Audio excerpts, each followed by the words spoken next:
Hi, I'm Simon Desan, Creative Director at A44 Games. And I'm Dale Pugh, Associate Art Director. We're an indie studio based in New Zealand. Our previous game, Ashen, was released in 2018, and we're excited to bring you this gameplay overview for our upcoming title, Flintlock, The Siege of Dawn. Flintlock is set in the world of Kian, 10 years after the door to the Great Below was opened, unleashing the gods and their armies of the dead. The lands of Kian are overrun. The Coalition army is tied up in an increasingly hopeless siege outside the city walls. There is no one to defend the small towns and villages against the roaming hordes of the dead. You play as Nor Vanek, a flintlock weapons expert in the Coalition army, along with Inky, a mysterious fox-like companion who enhances your combat skills with his magical abilities. On your journey, you will combine gunpowder, magic and steel to build your character into a fabled god killer. You'll also meet and recruit your former Coalition team to devise a plan to break the siege and end the war once and for all. As you travel throughout the world, you can establish your caravan at key rest locations. This is your chance to rest and prepare for your next adventure. The caravan will grow as you meet and recruit former Coalition team members to your cause. Each team member is an expert in their chosen field and unlocks crafting abilities and additional quest content. It's always good to rest at the campfire and see what's new. Building on our experience with Ashen, Flintlock retains elements of the Souls genre and infuses it with rapid mobility, resulting in dynamic and explosive combat, a style we call Souls Light. Flintlock's combat seamlessly interweaves melee and flintlock weapons with magic and rhythmic battles where combos chain together. Each enemy's attack pattern needs to be learned and mastered. Extreme mobility is a big part of the gameplay. It allows fluid and fast-paced action using your explosive black powder jump and dodge abilities. There are three main categories of weapon: melee weapons, such as Nor's axe, flintlock pistols, and secondary black powder weapons, including rifles and grenades. The axe, for example, is no woodcutter's tool. This brutally effective weapon, along with an array of other single-handed weapons, provide players with unique combat opportunities. Each weapon has a different modifier to enhance and change the gameplay. Flintlock weapons are the primary tool in your arsenal to fight the dead.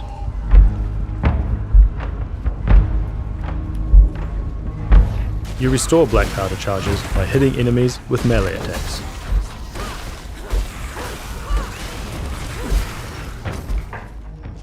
Secondary weapons are powerful flintlock firearms that require time and skill to reload. Like traditional black powder weapons of the past, they often only fire a single shot before needing to be reloaded with a skill-based reloading mechanic. Your secondary weapon charges are only replenished while resting, so preparing in advance and knowing when to deploy them is key to their successful use in combat. Grenades give you new strategic options to deal with enemies. On your feet, you white! Each type of grenade has a limited number of uses, and you can find more grenades by exploring the world. Much like the secondary weapons, you can restore your grenades by resting. The more grenades you pick up, the more you can throw between rests. Enemies can be engaged in a number of ways. Learning each enemy's moveset and mastering the best attack, counter-attack and defensive moves are key to unlocking the full combat system in Flintlock. A break attack is an attack that cannot be blocked or parried. It will also leave you vulnerable to follow-up attacks. You can interrupt an enemy break attack with your flintlock arsenal, leaving the enemy open to a swift follow-up attack. With the right timing, a regular attack can be parried, opening the enemy up to counter-attacks and extra damage. The purple bar above the enemy is a priming indicator. Once an enemy is fully primed, you can perform a critical attack, which instantly defeats an unarmored enemy.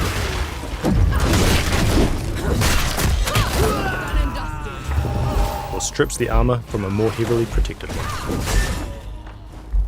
Inky's strike applies the Curse of Death on enemies, allowing you to build up their prime from a distance before closing in to finish the job.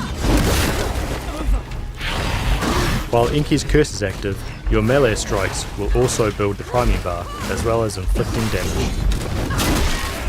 In addition to the Curse of Death, you can equip different curse stones to Inky. Each stone makes his strike apply a different status effect, such as poison or weakness. As you increase your bond with Inky, you will unlock powerful magical abilities called Witherings. Inky's Withering gauge will build over time. When it's full, Nor and Inky can fuse together and unleash a devastating ultimate attack. Armoured enemies take reduced damage and are less likely to be stunned by your melee attacks.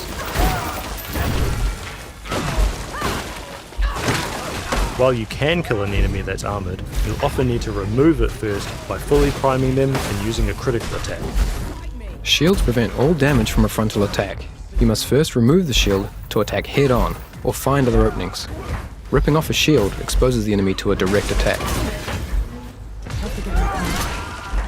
With a war that has been raging on for so long in Kian, coins and gold have become worth less than your reputation. Reputation is the currency in the world of Flintlock and represents your renown and experience. It can be spent to obtain skills and items and craft upgrades to your weapons and armor.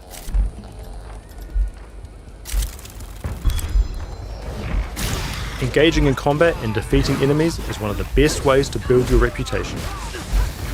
The combat reputation multiplier rewards you for using unique moves in combat. Each unique strike, jump or dodge you weave in builds your multiplier and increases the amount of reputation you gain.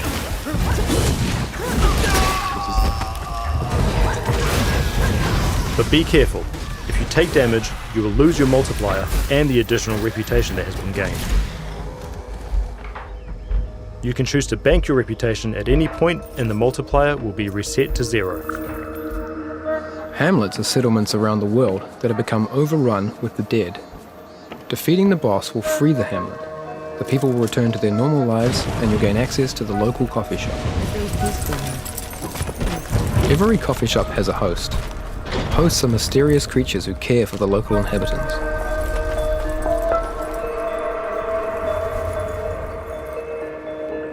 A host will give you an extra health restoration flask as a reward for getting rid of the dead. You'll also gain access to the shop, where you can cash in your reputation to buy clothing items and customize your look. Since the coffee shop is the central hub of every hamlet, hosts know everything going on in the local area, and will offer up rumours which form the basis of Flintlock's side quests. If you choose to follow up on a rumour, or engage in conversation with a local character you've met in the world, you'll be rewarded with quests. And what's in it for me? These are an excellent way to fully explore an area, unlock unique inventory items, and enhance your experience of the story.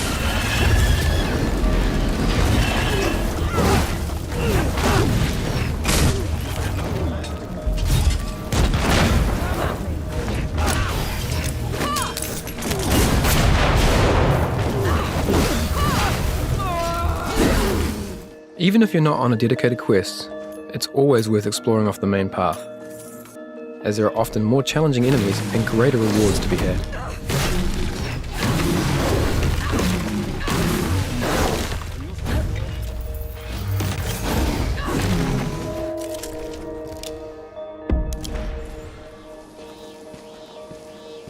From myself, Dale, and the rest of the A44 team, thank you for checking out our gameplay summary. We hope you're looking forward to diving in and exploring the world of Flintlock.